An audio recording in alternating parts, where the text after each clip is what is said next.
Hello friends, welcome to learn services. This is Ram Soni. आज हम discuss करेंगे मिनिमम सपोर्ट प्राइस के बारे में। इसे हम बोल सकते हैं हिंदी में न्यूनतम समर्थन मूल्य। और इस समय जो कपास की फसल है उसके लिए एमएसपी काफी चर्चा में है। किसानों का कहना है कि कपास की फसल में जो लागत है वो ज्यादा लगी है इस बार, इसलिए एमएसपी को बढ़ाया जाना चाहिए। लेकिन केंद्र सरकार ने कपास के लिए एमएसपी बढ़ाने से मना कर दिया। एमएसपी के बारे में हम कंप्लीट डिटेल्स जानने का प्रयास करेंगे। हालांकि इसके बारे में आप लोगों ने बहुत कुछ ऑलरेडी सुन रखा होगा, बिकॉज ये टॉपिक काफी बीते कई सालों से काफी चर्चा में रहा है, because farmers protest and all. लेकिन आज हम इसके बारे में एक बार फिर से सारी चीजें डिस्कस करेंगे। Let's start everything one by one. तो पहली बात तो यहाँ पर देखेंगे, कई सारे न्यूज़पेपर ने इसको दिखाया भी है। Central rules out an increase in MSP for cotton but farmers seek more. Farmers का कहना यह है कि आप देख सकते हैं relatively higher prices offered for the produce which is above the MSP has not offset the increased input cost। तो इनपुट कॉस्ट ज्यादा इस बार लगा है, इसलिए फार्मर्स कहना यह है कि इसको थोड़ी सी ज्यादा और बढ़ाना चाहिए। हालांकि आपको पता होना चाहिए एमएसपी का फुल फॉर्म है minimum support price. Minimum support price का मतलब यह है कि इतना प्राइस आपको कम से कम मिलेगा।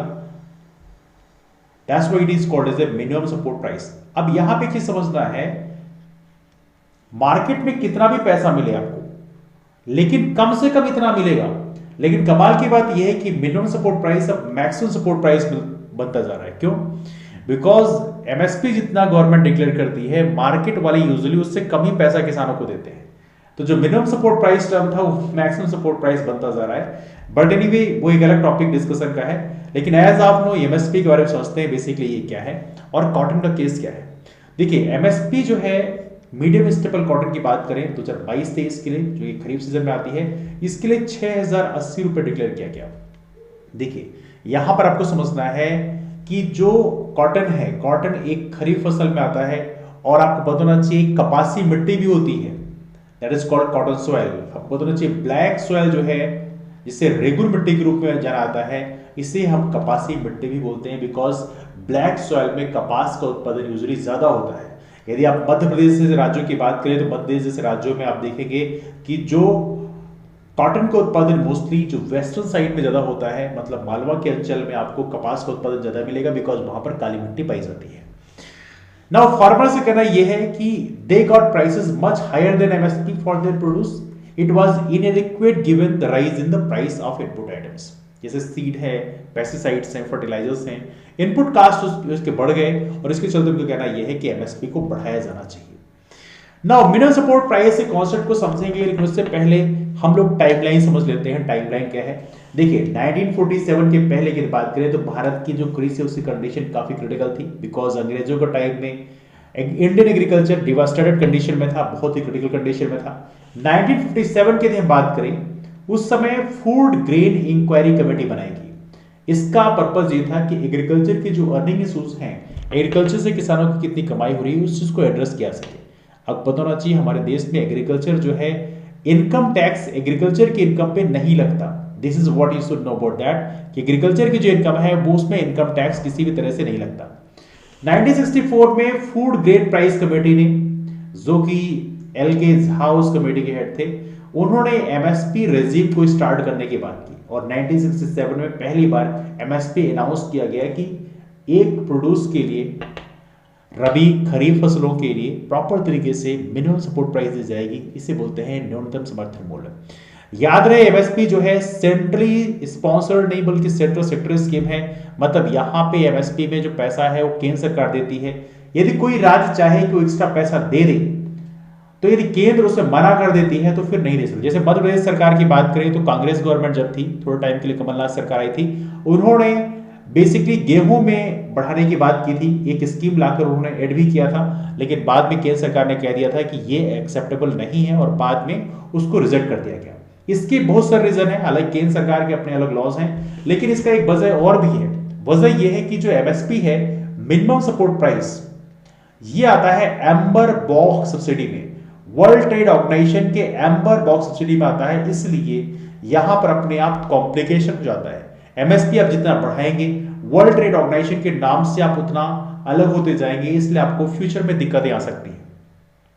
इवनली आपको वर्ल्ड ट्रेड ऑर्गेनाइजेशन की जो 3 सब्सिडी हैं, कौन कौन सी, ब्लू, ग्रीन और एम्बर बॉक्स सब्सिडी, इसके बारे में प्रॉपर जानकारी भी होनी चाहिए। इसकी जानकारी यदि आप लेना चाहते हैं तो हमारा दूसरा वीडियो है, यहां पर आई बटन में आप क्लिक करेंगे तो यहां पर आपको blue green amber box subsidy के बारे में एक वीडियो मिल जाएगा, उसको आप जरूर देखिएगा। उससे आपको बहुत कुछ इंफॉर्मेशन मिलेगी कि blue green amber box subsidy कैसे काम करती है। एवरली ये क्वेश्चन यूपीएससी मेंस में भी आ चुका है, इसलिए आपको उसके बारे में जानकारी होनी चाहिए। नाउ 1967 के बाद की बात करें तो एमएसपी जो है पूरे भारत में अप्लाई कर दिया गया। एग्रीकल्चर प्राइस कमीशन जिसका जो एमएसपी को डिक्लेयर करता है कि एमएसपी कितना होना चाहिए, और साथ में इसका नाम बाद में चेंज कर दिया गया सीएसीपी। तो 1985 के बाद इसका नाम सीएसीपी हो गया। याद है सीएसीपी रिकमेंड करता है कि एमएसपी कितना होना चाहिए। इसकी रियल अथॉरिटी किसके पास होती है आप बता सकते हैं। ये क्वेश्चन हालांकि एग्जाम में पूछा गया है, डिस्कस करेंगे इसके बारे में भी। एमएसपी के बारे में एक और महत्वपूर्ण पॉइंट आपको ध्यान रखना है कि एमएसपी एक पॉलिसी डिसीजन है, इसको आप लॉ इन्फोर्सेबल बाय लॉ नहीं है, मतलब कोर्ट में जाकर नहीं कह सकते कि नहीं ये सरकार इतना एमएसपी क्यों नहीं दे रही है ना। तो ये प्रकार से market intervention government of India करती है प्रॉपर तरीके से एग्रीकल्चर प्रोड्यूस के लिए, और उसके हिसाब से प्राइस फिक्स करती है कि इतना एमएसपी हम लोग देंगे।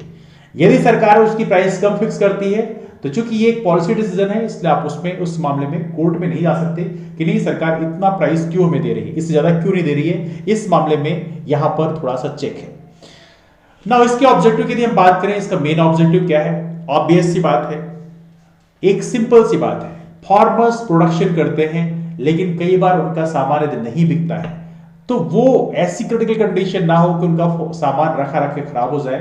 तो ऐसी कंडीशन के लिए गवर्नमेंट ने एमएसपी का मॉडल लाया है कि यदि इन केस किसी साल आपने बहुत ज्यादा उत्पादन कर लिया और प्राइसेस काफी ज्यादा गिर गए तो एमएसपी वहां पर किसानों को एक प्रकार से प्रोटेक्शन देती है कि आपका सामान कम से कम इतनी दाम पे बिक जाएगा, है ना। इसके अलावा यदि हम बात करें, यहां पर कुछ चीजें और भी लिखी हुई हैं, लेकिन सबसे इंपॉर्टेंट जो टर्म है cabinet committee on economic affair, ये क्वेश्चन यूपीएससी प्रीलिम्स में ऑलरेडी पूछा चुका है। ये फाइनल अथॉरिटी है जो डिसाइड करती है कि एमएसपी किसी भी प्रोड्यूस की एमएसपी रबी फसल हो या खरीफ फसल हो या दूसरी फसल हो, कमर्शियल क्रॉप हो, उसकी एमएसपी कितनी होगी, ये डिसाइड करने की फाइनल अथॉरिटी है cabinet committee on economic affairs की। इसको चेयर करते हैं प्राइम मिनिस्टर। रिकमेंडेशन कौन करता है, रिकमेंडेशन करता है सीएसीपी, इसे बोलते हैं commission for agriculture cost and prices. तो ये दोनों चीजें आप लोग याद रखेंगे, ये क्वेश्चन एग्जाम में पूछा गया है, यूपीएससी में पूछा गया है, इसलिए ये आपके लिए काफी इंपॉर्टेंट है। नाउ क्रॉप्स कौन कौन सी कवर की जाती हैं, आमतौर पे क्वेश्चन पूछा आता है। तो गवर्नमेंट ने अभी तक एमएसपी में 22 क्रॉप्स को कवर कर रखा है। 22 क्रॉप्स के अलावा यहां पर एक क्रॉप और भी है जिसके लिए एमएसपी नहीं बल्कि उसके लिए नया टर्म इस्तेमाल करते हैं, that is called FRP. FRP का मतलब है फेयर एंड रिम्यूनरेटरी प्राइसेस, किसके लिए, शुगर केन मतलब गन्ने के लिए हम लोग प्रोवाइड करते हैं एफआरपी, लेकिन बाकी 22 फसलों के लिए हम लोग एमएसपी देते हैं। अब इसमें देखें तो 14 खरीफ फसल होगी, 6 रबी फसल होगी और 2 कॉमर्शियल क्रॉप है। इसमें लिस्टिंग प्रॉपर तरीके से दी हुई है कौन कौन सी क्रॉप है। तो आप देखेंगे पैडी, पैडी मतलब धान, ज्वार, बाजरा, रागी, मेज, अरहर, मूंग, उड़द, कॉटन, ग्राउंडनट, सनफ्लावर, सोयाबीन, सीसम, नाइजरसीड, ये 14 फसलें हैं जो कि खरीफ फसलों में आती हैं जिनको एमएसपी के अंतर्गत कवर किया आता है। रबी फसलों की बात करें, वीट मतलब गेहूं, बरली, ग्राम, ग्राम मतलब चना, मसूर, रैपसीड, मस्टर्ड, सैफ्लावर, तुरई, ये 7 फसलें हैं रबी में। इसके अलावा रबी का चूंकि एक प्रकार से बाई प्रोडक्ट आप कहोगे, जिस तरह से आपको समझना है यहाँ पे कि जो तुरई है एमएसपी की, जो तुरिया की जो एमएसपी डिराइव होती है वो डिपेंड करता है कि रैपसीड और मस्टर्ड के प्राइसेस क्या होंगे। इसके अलावा एवली एक और चीज है, डीहस्ट कोकोनट जो है इसकी प्राइसेस भी एमएसपी कितनी होगी, डिपेंड करती है कि कोपरा की एमएसपी कितनी है। तो ये थोड़ा सा यहाँ पर एक लिटिल बिट इंपॉर्टेंट चीज है, हालांकि इतना एग्जाम में डिटेल क्वेश्चन नहीं पूछा जाएगा, लेकिन आपको इतना याद रखना है कौन कौन सी जो फसलें हैं जो एमएसपी के अंतर्गत कवर की गई हैं। सारी फसलों का नाम ना भी याद रहे, बट मेन जो फसलें हैं उनके बारे में आपको जानकारी यहाँ पर होनी चाहिए। हाँ, ये आप जरूर याद रखना कि अभी तक पोटैटो की बात इस समय एक समय न्यूज में चल रही थी कि पोटैटो जो है पोटैटो की हम ज्यादा दाम दिलवाएंगे। बेसिकली पोटैटो कभी एमएसपी में कवर नहीं किया गया है, आलू एमएसपी में नहीं आता, ये चीज आप लोग ध्यान रखेंगे। नाउ इसमें एक चीज आपको याद रखना है कि एमएसपी डिसाइड कैसे की जाती है। आमतौर पे कैलकुलेशन का जो बेसिस होता है उसमें ये डिसाइड किया जाता है कि जो प्रोडक्शन में जितनी कास्ट लगी है उसका 1.5 टाइम्स कम से कम दिया जाए किसानों को, इतना इंश्योर करने का प्रयास एमएसपी में किया जाता है। अब गवर्नमेंट की बात करें, गवर्नमेंट जिस प्राइस मॉडल को भी फॉलो करती है कि एमएसपी कैसे डिसाइड करेंगे, उसमें A2 plus FL price model को फॉलो करती है। हालांकि स्वामीनाथन कमेटी ने जो रिकमेंडेशन दिया था उन्होंने बोला था कि C2 प्राइस मॉडल को फॉलो किया जाए, लेकिन यहां पर इन्होंने A2 plus FL price model को फॉलो किया है कि इतना production cast A2 plus FL के हिसाब से लगाते हैं। A2 प्लस FL क्या है, C2 क्या है, इसके बारे में भी हम जानेंगे। लेकिन यहां पर जो मेन इश्यूज क्या है, पहली बात तो गवर्नमेंट मशीनरीज में एक बड़ी समस्या है कि जितना फसलों का प्रोक्योरमेंट होना चाहिए, खरीदी होनी चाहिए इस तरह से, कई बार वो तो प्रॉपर तरीके से नहीं होती है। कई किसान ऐसे होते हैं जो MSP प्रॉपर तरीके से दे नहीं पाते, मतलब सामान अपना बेच नहीं पाते हैं। कई बार उन्हें काफी ज्यादा डिस्टेंस पे जाना पड़ता है, मतलब यदि कोई बहुत ज्यादा रिमोट एरियाज में है तो उसे 20-20, 25-25 किलोमीटर अपने सामान को लेकर जाना पड़ता है, तो पता चला उतना ट्रांसपोर्टेशन कास्ट उसका लग जाता है जितना बेनिफिट मिलना है।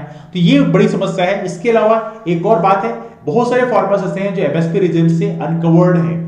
कैसे कि कई बार ये देखा गया है, जो मैंने आपको बताया कि ट्रांसपोर्टेशन कास्ट बहुत ज्यादा लग जाती है, तो गवर्नमेंट का जो प्रोक्योरमेंट डिवीजन है वो हर जगह अप्लाई होना चाहिए, जिससे कि फार्मर्स को अपने सामान को बेचने में दिक्कत ना हो। तो ये एक बड़ा चैलेंज है। दूसरी प्रॉब्लम एक और भी है कि गवर्नमेंट ने जैसे MSP अपना सामान आपने बेचा, लेकिन उस सामान का तुरंत प्राइसेस MSP मिलना चाहिए वो भी नहीं मिलता, तो ये भी बड़ा चैलेंज है।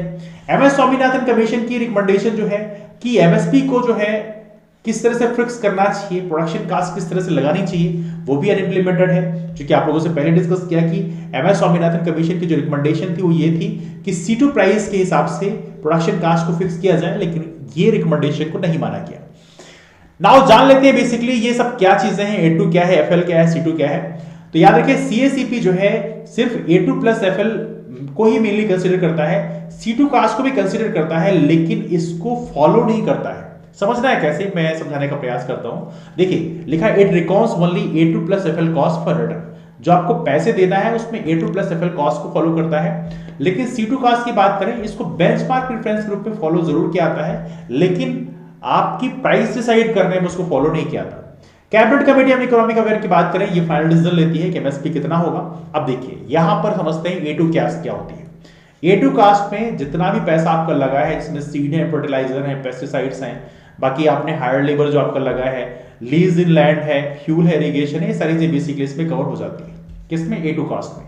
A2 प्लस FL यदि कर देते हैं तो इसमें क्या होता है, A2 प्लस FL में जो FL मतलब जो इम्प्यूटेड वैल्यू है अनपेड फैमिली लेबर का, उसको भी इसमें कवर कर लिया जाता है। मतलब ऐसे फैमिली लेबर है, जैसे मान लीजिए किसी घर में फैमिली काम कर रही है, उसमें तो उसका जो कास्ट है वो लेबर कास्ट उसमें काउंट नहीं आता है, तो वो भी बेसिकली इसमें कवर कर लिया जाता है FL कास्ट में। नाउ FL मतलब family labour cost. C2 cost की यदि हम बात करें, इसमें क्या होता है, ये कंप्रिहेंसिव कॉस्ट है, ज्यादा कंप्रिहेंसिव कॉस्ट है। इसकी यदि हम बात करें तो इसमें रेंटल्स हैं, इंटरेस्ट ओन्ड लैंड की है। जैसे मान लीजिए कई बार आप लोगों ने देखा होगा गांव में अधिया तेरा चलता है, तो उसमें सामने वाले को क्या देना पड़ता है, इंटरेस्ट देना पड़ता है, या रेंट पे लेता है यदि कोई फार्मर, तो वहां पर देखा जाए तो इसमें उस कास्ट को भी यहां पर कवर किया जाता है। इवनली जो फिक्स कैपिटल सेट है इसको भी इसमें कवर किया जाता है। तो इस प्रकार से कह सकते हैं C2 कास्ट जो है काफी कंप्रिहेंसिव है, लेकिन स्वामीनाथन कमेटी ने कहा था कि इसको फॉलो करना चाहिए आपको MSP डिसाइड करते वक्त। लेकिन as of now MSP decide करते वक्त हम इस कॉस्ट को काउंट नहीं करते, बिकॉज इससे ऑब्वियस बात है MSP काफी ज्यादा रेज हो जाएगा, है ना। तो ये थोड़ा सा आप लोग याद रखिए। दूसरा, commission for agriculture cost and prices की बात करें, CACP की बात करें, तो एक एडवाइजरी बॉडी है जो कि ministry of agriculture and farmers welfare से अटैच्ड बॉडी है। इसका फॉर्मेशन 1965 में हुआ था, लेकिन बाद में इसका नाम 1985 में इसका नाम चेंज कर दिया गया। पहले इसका नाम था एग्रीकल्चर प्राइसेस कमीशन, बाद में इसका नाम कर दिया गया CACP, that is called commission for agriculture cost and prices. Now यहां पर एक और महत्वपूर्ण चीज मैं आप लोगों से डिस्कस करना चाह रहा था कि जो MSP है ये इंटरनेशनल नॉर्म्स के अगेंस्ट में है। जो एम्बर बॉक्स सब्सिडी में इसको कवर किया गया है, तो ये भी थोड़ा सा आप लोग याद रखें, बिकॉज ये मार्केट को डिस्टॉर्ट करता है, ऐसा वर्ल्ड ट्रेड ऑर्गेनाइजेशन का मानना है। This is also quite important, please do remember one. मैंने आप लोगों से पहले डिस्कस किया है कि यदि आप वर्ल्ड ट्रेड ऑर्गेनाइजेशन की डिफरेंट बॉक्सेस को जानना चाहते हैं, सब्सिडीज को जानना चाहते हैं, तो आप blue green amber box subsidy को जरूर जानें। आई बटन को क्लिक करके आप उसे देख सकते हैं, बहुत ही कंप्रिहेंसिव वीडियो बनाया गया है, उससे आपको सारी चीजें समझ में आ जाएगी। डिस्कशन कहीं से वाइंड अप करते हैं, यदि आपके पास कोई डाउट्स हो तो नीचे कमेंट कर पूछ सकते हैं। इसके अलावा टेलीग्राम ग्रुप है लर्न सर्विसेज, आप उसे फॉलो कर सकते हैं, उसकी लिंक आपको डिटेल्स में शेयर कर दिया जाएगा। और यदि अभी PSC जैसे एग्जाम की तैयारी आप कर रहे हैं तो आप आराम से PSC नाम का टेलीग्राम ग्रुप भी फॉलो कर सकते हैं। डिस्कशन को यहीं से वाइंड अप करते हैं, मुलाकात करते हैं फिर एक नए वीडियो के साथ। तब तक के लिए bye bye, take care, have a wonderful day ahead, keep it forward and take care.